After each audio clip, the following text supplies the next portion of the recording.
বাঙ্গালহালিয়ায় মিথ্যা মামলা ও গ্রেপ্তারের প্রতিবাদে মানববন্ধন।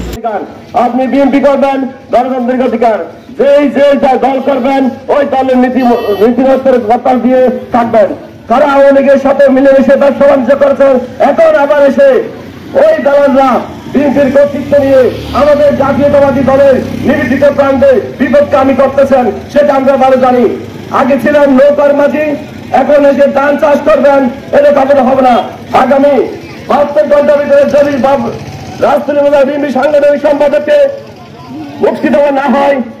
রাঙ্গামাটি রাজস্থলী উপজেলার উপজেলা বিএনপি সাংগঠনিক সম্পাদক মোহাম্মদ বাবলু এর নামে মিথ্যা ও বানোয়াট মামলায় গ্রেপ্তারের প্রতিবাদে এবং অবিলম্বে মুক্তির দাবিতে মানববন্ধন করেছেন বাংলাদেশ জাতীয়তাবাদী দল বিএনপি রাজস্থলী উপজেলা শাখার অঙ্গ ও সহযোগী সংগঠনের নেতৃবৃন্দ।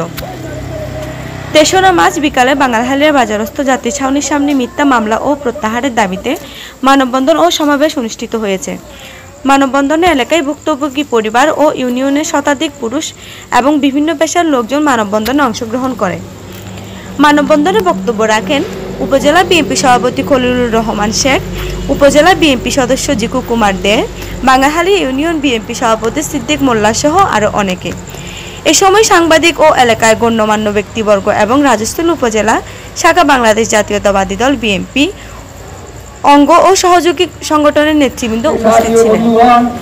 এলাকার জনগণ, আইন শৃঙ্খলা বাহিনীর সদস্যবৃন্দ এবং সংবাদ মাধ্যম, আমি বলতে চাই গত 5 আগস্টের পর আমরা একটি মুক্ত বাংলাদেশ পেয়েছি। আমরা আজকে কথা বলতে পারছি, দেশের প্রতিটি নাগরিক স্বস্তির নিঃশ্বাস ফেলেছে। কিন্তু তারপরেও এই স্বৈরাচার পতনের পরেও স্বৈরাচারী বেতাত্তা আজকের প্রশাসনের বিভিন্ন স্তরে বসে আছে। তারা মিথ্যা মামলা দিয়ে খুন গ্রহণ করে মানুষকে, আমাদের বাংলাদেশ জাতীয়তাবাদী দলের ভাষাভাষী সাধারণ মানুষকে এখনো নির্যাতন নির্বিচার করে যাচ্ছেন।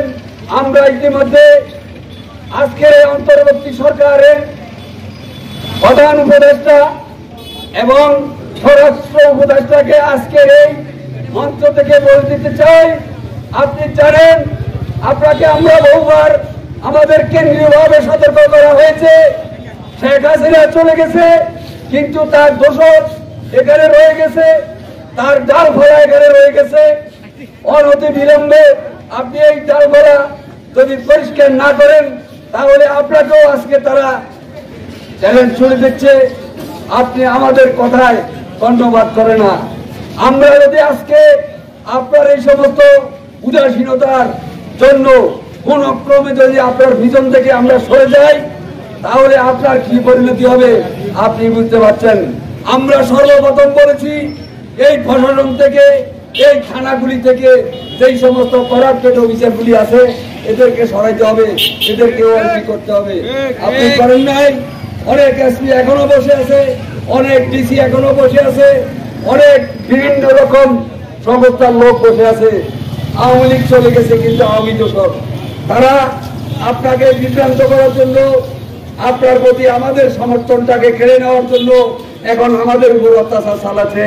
সেই অত্যাচারের নমুনা আমাদের বাবলুকে একটি মিথ্যা মামলা দিয়ে সে জামিনে থাকা সত্ত্বেও পুনরায় জামিন নেওয়ার জন্য হাজির হয়েছে। তাকে জামিন নামঞ্জুর করে কারাগারে প্রেরণ করা হয়েছে। সারা বাংলাদেশের একই চিত্র।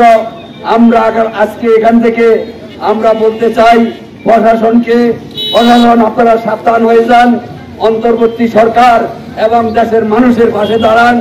স্বৈরাচার আর কোনোদিন এই দেশে ফিরে আসবে না, সেই আশা করেন না। আর অতএব আপনারা জনগণের উপর নির্যাতন বন্ধ করে দেন। এবং এই বিচার বিভাগ, আমরা বিচার বিভাগকে অবমাননা করতে চাই না। আপনারা জানেন এই সমস্ত মিথ্যা মামলাগুলি দেখে শুনে বুঝে রায় প্রদান করে আপনারা দেখেন আজকে পরিবর্তিত পরিস্থিতির সাথে আমরা আশা করব আপনারা ন্যায় বিচার করবেন। আর আজকে এই মঞ্চ থেকে আমি আমার রাজস্থলী বিএনপির পক্ষ থেকে আমার বিএনপি সাংগঠনিক সম্পাদক, যার কারণে আমাদের সাংগঠনিক কর্মকাণ্ড ব্যর্থ হইতেছে। আমরা রমজান মাস, আমাদের এখন কার্যক্রম শুরু হবে। অনতিবিলম্বে নির্দোষ আমাদের সাংগঠনিক সম্পাদককে জামিন দিয়ে এবং তার গ্রেফতার বাড়ি করার উঠে দিয়ে তাকে মুক্ত চলাফেরা করার জন্য আমাদের মাঠে ফিরিয়ে দেওয়ার জন্য আমি বিচার বিভাগ এবং বিভিন্ন সংস্থাকে বলছি। পাশাপাশি বলতে চাই, আমার দলে 5 আগস্টের পরে কিছু নেতা রং পরিবর্তন করে আসতেছে। আওয়ামী লীগের সাথে আঘাত করে দীর্ঘ 15 বছর ব্যবসা বাণিজ্য করেছেন। আরাম এসেছিলেন, রাজপথে ছিলেন না।